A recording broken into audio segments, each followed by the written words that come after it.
24 ठिकाणी निवडणुका व्हायच्या आहेत म्हणून 284 पैकी सगळी मतमोजणी पुढे करणं हे मला तरी योग्य वाटत नाही, पण ठीक आहे, मी त्याच्यावर यापेक्षा अधिक बोलणार नाही. सर, दुसरीकडे एकीकडे मतदान सगळीकडे सुरू आहे, मात्र दुसरीकडे गोपनीयतेचा प्रश्न देखील उपस्थित झालेला आहे. संतोष बांगर स्वतः जाऊन अशा पद्धतीच्या तिथे मतदान करा अशा पद्धतीच्या सूचना देत आहेत वगैरे. मला असं वाटतं की किमान लोकप्रतिनिधींनी लोकशाहीची चाड ठेवली पाहिजे आणि लोकप्रतिनिधींनी निवडणुकांमध्ये आपण कसं वागतो आहोत, आपण काय संकेत देतो आहोत, काय संदेश देतो आहोत याचा विचार केला पाहिजे असं माझं मत आहे. कोकणामध्ये विशेष करून पैशांचे आरोप मोठ्या प्रमाणात आले.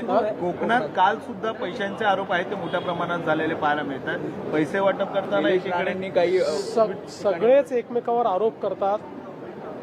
या संदर्भात निवडणूक आयोग आणि पोलीस हे दोघेही सतर्क आहेत.